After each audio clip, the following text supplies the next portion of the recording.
cigar. Connecting oxygen hose to interior connector. Put on your mask.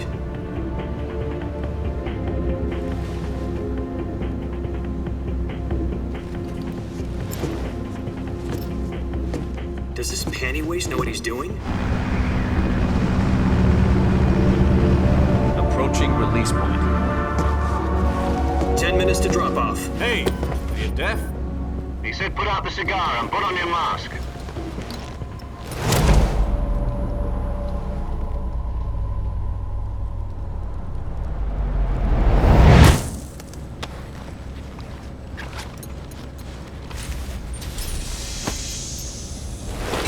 Depressurization complete. Checking oxygen supply. 6 minutes to drop off. Opening rear hatch.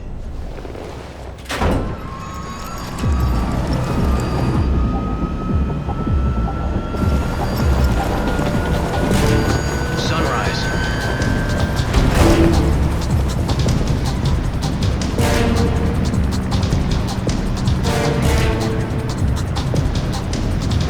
External temperature minus 46 degrees Celsius. 2 minutes to drop off. Stand up. You'll be falling at 130 miles per hour. Try not to get frostbite from the wind chill. 1 minute to drop off. Move to the rear. Activate the alarm bottle. This is one for the history books. The world's first halo jump. 10 seconds to drop off. Stand by. Status okay. All green. Prepare for drop-off.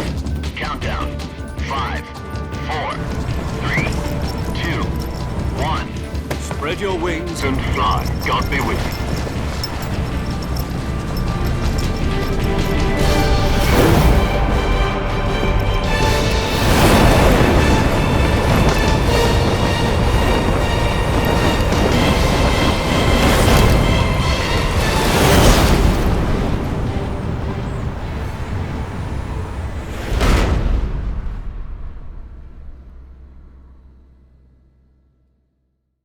Jack, I've got some important news.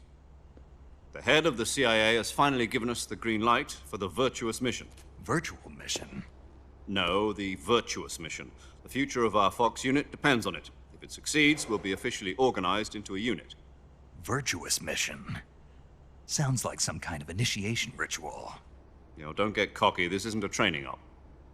Right. So what exactly is this wonderful mission? Well, about 2 years ago, a certain Soviet scientist requested asylum in the West through one of our moles. His name is Nikolai Stepanovich Sokolov. He's head of the OKB 754 Design Bureau, one of the Soviets' top-secret weapon research facilities, and the East's foremost expert on weapons development. Sokolov? Isn't he that famous rocket scientist? The very same. On April the 12th, 1961, the Soviets achieved the first manned spaceflight in history. The Earth was blue, but there was no God. Well spoken. The rocket that carried Yuri Gagarin to orbit was the A-1, known as the Vostok rocket. Sokolov is said to be the man most responsible for the multi-engine cluster used in that rocket. After Gagarin's flight, Sokolov left rocket development to become the head of the newly established Design Bureau.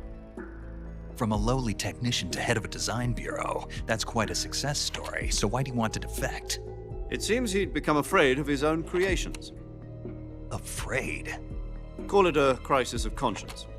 And for that, he left his country and his family behind and went over the fence? Not exactly. One of his conditions was that his family was also to be taken safely to the West. We used a mole to get the family out first and succeeded in sneaking Sokolov over the Berlin Wall shortly afterwards. I was the one who conducted the operation. The security on the eastern side was still full of holes back then. Then what? We got Sokolov over in one piece, but the whole ordeal had left him exhausted, and we checked him into a hospital in West Berlin. It took him 2 weeks and more than 600 miles to get from the research facility in the Soviet Union to Berlin. He was in no condition to say anything coherent. And it was only a week later that we had something much bigger on our hands. The Cuban Missile Crisis. October the 16th, 1962, President Kennedy received word that the Soviets were in the process of deploying intermediate-range ballistic missiles in Cuba.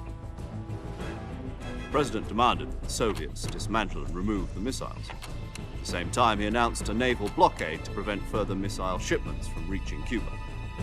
But the Soviets didn't back down, instead placing their armed forces on secondary alert. Soviet transport ships carrying missiles continued on course towards Cuba. US and Soviet forces went on alert for an all-out nuclear war.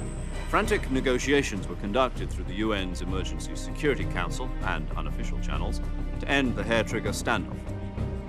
Finally, on October the 28th, the Soviet Union agreed to remove its missiles from Cuba. And so the world avoided a nuclear holocaust. But in order to get the Soviets to pull their missiles out, we had to make a deal. You mean the one where the US agreed to remove its IRBMs from Turkey? No. The Jupiter IRBMs deployed in Turkey were obsolete, and we were going to get rid of them anyway. They had no strategic value whatsoever to either the US or the Russians. The Turkey deal was a ruse, a cover story that was fed to the other intelligence agencies around the world. So what did the Russians really want? Sokolov.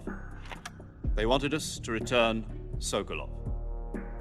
You mean the Soviets pulled out of Cuba just to get their hands on Sokolov? That's right. What the hell was he working on? At the time, we had no idea. We were running out of time. It was either give up Sokolov or risk full-scale nuclear war. In the end, we had no choice. President Kennedy gave in to Khrushchev's demand.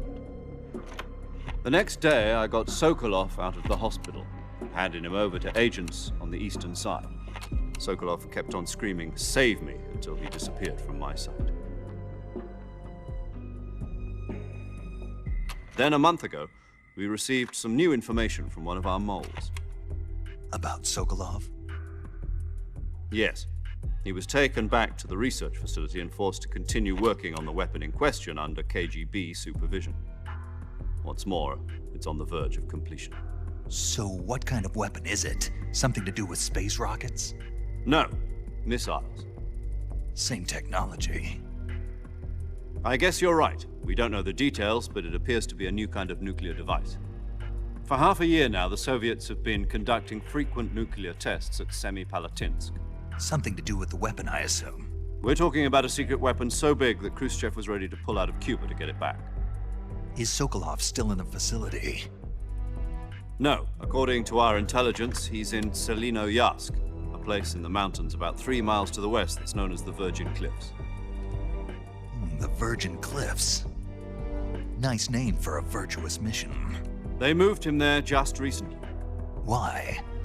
Apparently, they're conducting a field test of the weapon, but it's our best chance to get him back. This mission would never have been possible if he was still in the research facility. This is our last chance. Sokolov must have known that too when he contacted us.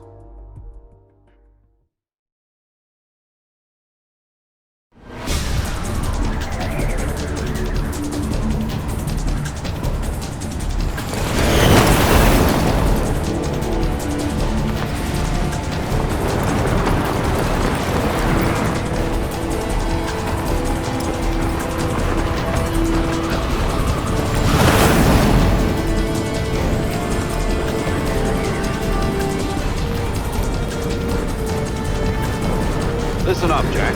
Your mission is to infiltrate Selinoyarsk in the Soviet mountains, ensure the safety of Sokolov, and bring him back to the west.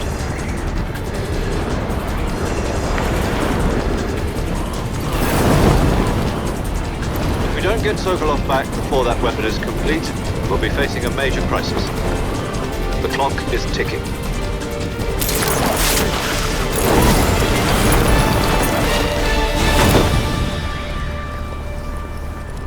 Once we've confirmed the rescue of Sokolov, stand by at the recovery point.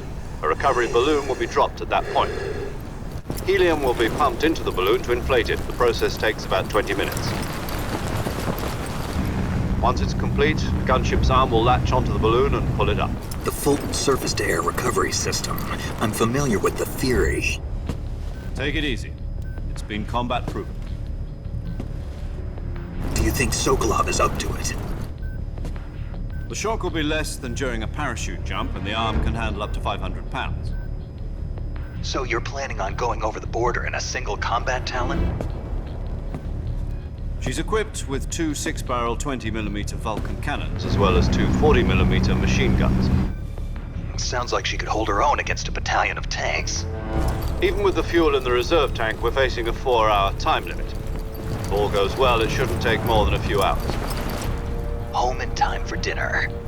But if anything goes wrong, you'll be eating dinner, breakfast, and all the rest of your meals in the jungle.